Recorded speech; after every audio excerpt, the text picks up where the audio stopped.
1947 का भारत, धूल भरी सड़कें, टूटे फूटे पुल और हथियार जो बस नाम के थे। 2025 का भारत युद्धपोत, टैंक, आसमान चीरते फाइटर जेट और समंदर में तैरते ऐसे युद्धपोत जो किसी भी दुश्मन को पलक झपकते मिटा सकते हैं। लेकिन सवाल यह है, भारत ने यह चमत्कार कैसे किया? और 2047 में जब आजादी के 100 साल पूरे होंगे, भारत का अगला कदम क्या होगा? आज हम आपको ले चलेंगे एक ऐसी यात्रा पर जो आपको गर्व से भर देगी और शायद थोड़ी हैरान भी कर दे। 1947 में हमारे पास बंदूकें थीं, लेकिन गोलियां गिनकर चलानी पड़ती थीं। टैंकों की गिनती इतनी कम थी कि कई बार एक ही वाहन को अलग अलग मोर्चों पर भेजना पड़ता था। वायुसेना के पास ब्रिटिश युग के पुराने स्पिटफायर और टेम्पेस्ट फाइटर थे जो आधुनिक युद्ध के सामने लगभग बेअसर थे। नौसेना की हालत भी इससे बेहतर नहीं थी।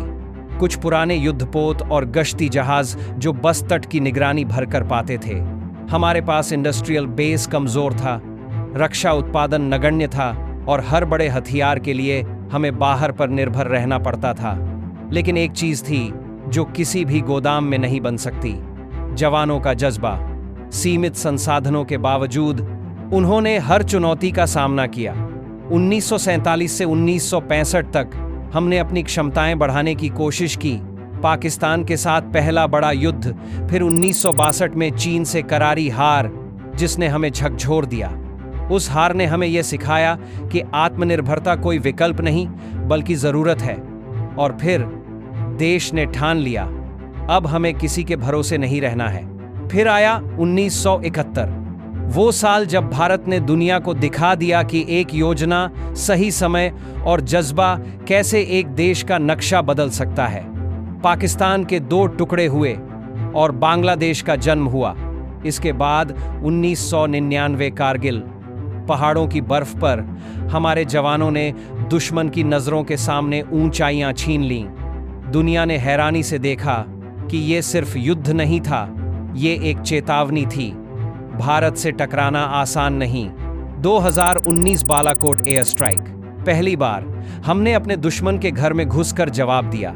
कोई अनुमान नहीं लगा पा रहा था कि भारत इतनी सटीक और तेज कार्रवाई कर सकता है। ये वो मील के पत्थर थे जिन्होंने दुनिया को सोचने पर मजबूर किया। क्या भारत अब सिर्फ रक्षा नहीं बल्कि शक्ति का प्रदर्शन भी करने लगा है? और अब आते हैं उस दौर पर जिसने भारत को सैन्य शक्ति के असली मैदान में टॉप प्लेयर बना दिया, अपने बनाए हुए गेम चेंजिंग हथियार। ब्राह्मोस, दुनिया की सबसे तेज सुपरसोनिक क्रूज मिसाइल, जिसे भारत और रूस ने मिलकर बनाया। ये सिर्फ 2.8 माच की स्पीड से उड़ती नहीं, बल्कि समुद्र से लेकर जमीन और हवा हर जगह से लॉन्च हो सकती है। दुश्मन को बचाव का मौका ही नहीं देती। एग्निवी एक इंटरकॉन्टिनेंटल बैलिस्टिक मिसाइल जिसकी रेंज 5000 किलोमीटर से भी ज्यादा है। इसका मतलब यूरोप, एशिया, अफ्रीका, किसी भी कोने को टारगेट किया जा सकता है। और इसकी मल्टीपल इंडिपेंडेंट रीएंट्री व्हीकल तकनीक एक साथ कई टारगेट हिट कर सकती है। आरिहंत भारत की पहली न्यूक्लियर पनडुब्बी जो महीनों तक पानी के अंदर रह सकती है और उसमें छिपी मिसाइलें एक पूरे शहर को गायब कर सकती हैं। ये हमारी न्यूक्लियर ट्रायड का सबसे सीक्रेट और ताकतवर हिस्सा है।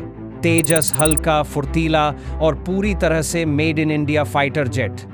इसमें इतने अपग्रेड आए हैं कि अब ये सिर्फ ट्रेनिंग या सीमित ऑपरेशन के लिए नहीं बल्कि किसी भी हाई इंटेंसिटी वॉर में शामिल हो सकता है।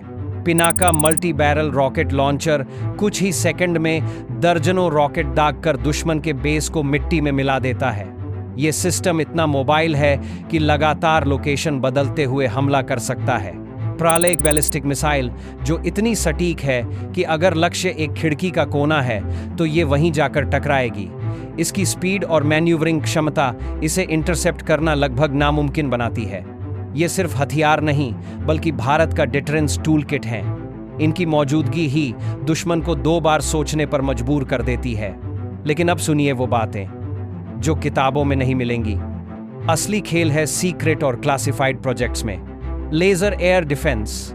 आप सोचिए, दुश्मन का ड्रोन आसमान में उड़ रहा है और अचानक बिना धमाके के, बिना आवाज के वो गिर जाता है।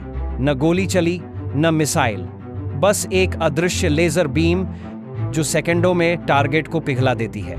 AI ड्रोन स्वॉर्म, सैकड़ों छोटे छोटे ड्रोन जिनके पास अपना दिमाग है, ये खुद टारगेट चुनेंगे, खुद हमला करेंगे और एक साथ इतने दिशाओं से अटैक करेंगे कि बचना नामुमकिन होगा। ये किसी सिंगल पायलट के कंट्रोल में नहीं, बल्कि पूरी तरह AI से ऑपरेट होते हैं। K सीरीज SLBMs पनडुब्बियों से छोड़ी जाने वाली मिसाइलें जो हजारों किलोमीटर दूर टारगेट को हिट कर सकती हैं। इनकी वजह से भारत के पास सेकंड स्ट्राइक कैपेबिलिटी है, यानी अगर कोई देश पहले हमला भी कर दे तब भी भारत जवाबी वार से खेल खत्म कर देगा। सैटेलाइट जैमर्स ऐसी तकनीक जो दुश्मन के सैटेलाइट को अंधा कर सकती है। सोचिए, एक पल में उनकी कम्युनिकेशन, GPS और रिकॉनेसेंस बंद हो जाए। ये प्रोजेक्ट्स पर्दे के पीछे हैं, लेकिन इनके टेस्ट की फुसफुसाहट जब बाहर आती है तो पड़ोसी देशों की नींद उड़ जाती है। और अब बात 2047 की। आजादी के 100 साल पूरे होने पर भारत कैसा दिखेगा? AMCA स्टेल्थ फाइटर, भारत का खुद का 5th जेन फाइटर जेट जो रडार पर गायब रहेगा और इसमें AI को पायलट होगा। ये एक साथ एयर डॉग फाइट और ग्राउंड अटैक कर सकेगा। हाइपरसोनिक मिसाइल्स जो ध्वनि की गति से 5 गुना तेज होंगी, मतलब दिल्ली से बीजिंग तक का फासला सिर्फ 78 मिनट में तय। बचाव की कोई गुंजाइश नहीं।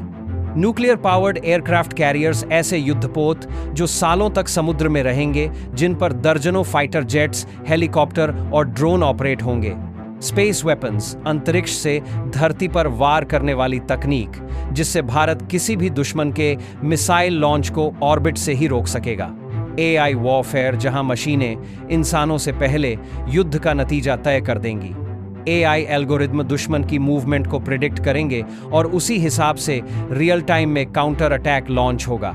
यह सुनकर लगता है जैसे किसी साइंस फिक्शन फिल्म का प्लॉट हो, लेकिन नहीं। DRDO और भारतीय सेनाएं पहले से इस रोडमैप पर काम कर रही हैं। और जब आप इन मशीनों, इन मिसाइलों और इन तकनीकों को देखते हैं तो एक पल रुककर याद रखिए, ये सब सिर्फ वैज्ञानिकों की मेहनत का नतीजा नहीं है। इसके पीछे वो बलिदान है जो हमारे जवान हर दिन करते हैं। वो सर्दियों में डोसा बाड़ीस पर पहाड़ों पर डटे रहते हैं ताकि आप गर्म बिस्तर में सो सकें। वो समंदर की लहरों के बीच महीनों तक पनडुब्बी में रहते हैं ताकि हमारे तट सुरक्षित रहें। और वो अपने परिवार से दूर अपनी जान दांव पर लगाकर ये यकीन दिलाते हैं कि भारत हमेशा सुरक्षित रहेगा। तो इस स्वतंत्रता दिवस जब आप तिरंगा फहराएं, एक पल सोचिए कि 1947 से 2047 तक की ये यात्रा सिर्फ तकनीक की नहीं, बल्कि साहस, त्याग और संकल्प की भी है। अगर आपको भारत की ये कहानी गर्व से भर देती है तो इस वीडियो को शेयर कीजिए और हाईटेक डिफेंस को सब्सक्राइब कीजिए, क्योंकि आने वाले एपिसोड में हम आपको दिखाएंगे वो हथियार जिनके बारे में शायद आपने कभी सुना ही नहीं होगा।